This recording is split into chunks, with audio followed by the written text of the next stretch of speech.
नमस्कार मित्रांनो, तमिळनाडूच्या राजकारणामध्ये आज एक नवा इतिहास रचला गेलाय. पडद्यावरचा थलपती आता खऱ्या आयुष्यात तमिळनाडूचा नायक बनलाय. होय, अभिनेता विजय यांच्या टीव्हीके पक्षाने पहिल्याच निवडणुकीमध्ये प्रस्थापित पक्षांना धक्का देत एक मोठं यश मिळवलंय.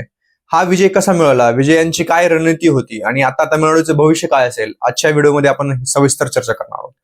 नमस्कार, मी पांडुरंग दाताळ आणि आपण पाहताय माहिती मंडळ.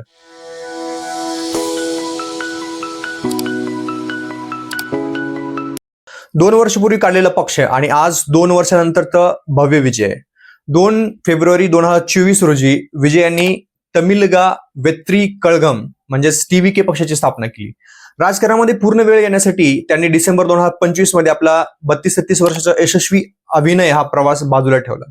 मित्रांनो, तमिळनाडू विधानसभा निवडणुकीचा जो निकाल आहे तो अत्यंत धक्कादायक लागताना दिसलाय. मुख्यमंत्री एम.के. स्टॅलिन यांचा डीएमके पक्ष थेट 3ऱ्या क्रमांकावर गेलाय, तर 2 नंबरला एआयएडीएमके हा पक्ष दिसत आहे. तर अभिनेता विजय थलपती यांचा टीव्हीके पक्ष हा राज्यातला 1 नंबरचा पक्ष ठरलाय. विशेष म्हणजे विजय थलपती यांनी अवघ्या 2 वर्षापूर्वीच राजकारणामध्ये एंट्री मारली होती. त्यांनी 2 वर्षापूर्वीच आपल्या पक्षाची घोषणा केली होती.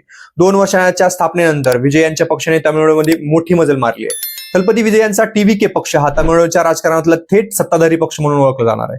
थलपती विजय यांच्या या विजयाला त्यांनी निवडणुकीच्या काळामध्ये जे जाहीरनाम्यामध्ये केलेल्या ज्या घोषणा देखील कारणीभूत ठरल्याची चर्चा आहे. विजय थलपती यांनी नागरिकांसाठी खूप आकर्षक अशा घोषणा आपल्या जाहीरनाम्यामध्ये केल्या होत्या. चला तर मग पाहूया की विजय थलपती यांनी पक्षाकडून करण्यात आलेल्या घोषणा ज्या आहेत त्या कोणकोणत्या होत्या.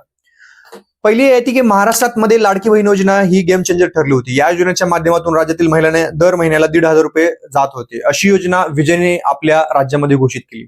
त्यांनी आपलं सरकार तमिळनाडूत आलं तर राज्यातील महिलांना दर महिन्याला 2,500 रुपयांचं आर्थिक सहाय्य केलं जाईल अशी घोषणा केली होती.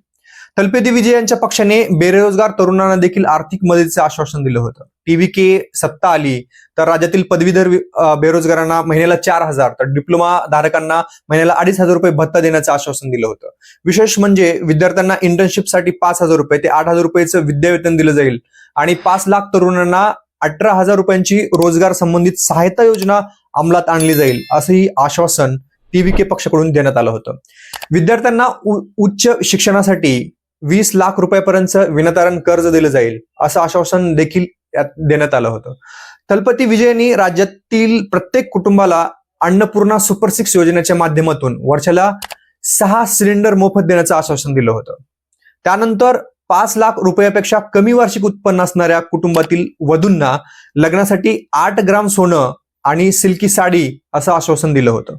टीव्हीकेच्या जाहीरनाम्यामध्ये देण्यात आलं होतं की सरकारी शाळेमध्ये शिक्षण घेणाऱ्या मुलांच्या मातांना म्हणजे ज्या सरकारी शाळेमध्ये जे मुलं शिक्षण घेतील त्यांच्या आईंना मातांना दरवर्षी 15,000 रुपयांची आर्थिक मदत केली जाईल असंही आश्वासन टीव्हीके पक्षाने आपल्या जाहीरनाम्यात दिलं होतं.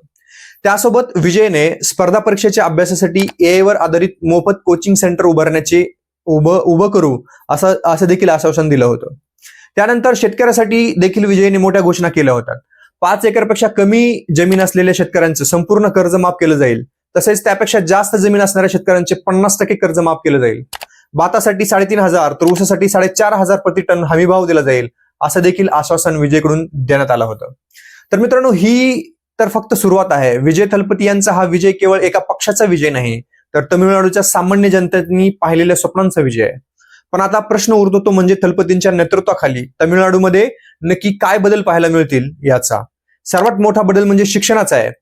थलपतींनी नेहमीच शिक्षणावर भर दिलाय. म्हणजे आता तळागाळातील मुलापर्यंत जागतिक दर्जाचं शिक्षण हे मोफत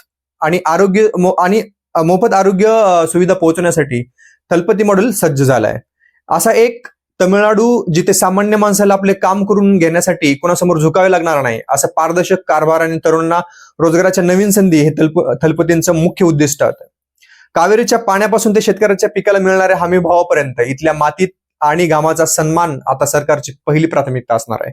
मित्रांनो, तमिळनाडूच्या राजकारणामध्ये आता एक नवीन पर्वाची सुरुवात झाली आहे. थलपती फक्त पडद्यावरचे नायक राहिले नसून आता ते खऱ्या आयुष्यात जनतेचे सेवक म्हणून समोर आले आहेत. एका नव्या आशेचा आणि एका नव्या तमिळनाडूचा उदय इथे झालाय आपण असं म्हणू शकतो. तुम्हाला काय वाटतंय, थलपती मुख्यमंत्री म्हणून तमिळनाडूचा चेहरा बदलू शकतील का? थलपती पॅटर्न सक्सेस होईल का? तुमची मते कमेंट बॉक्समध्ये नक्की सांगा. आणि अशाच माहितीपूर्ण व्हिडिओसाठी आपल्या व्हिडिओला लाईक करा, शेअर करा आणि आपल्या चॅनलला जर सबस्क्राईब केलं नसेल तर चॅनलला सबस्क्राईब करायला विसरू नका. धन्यवाद.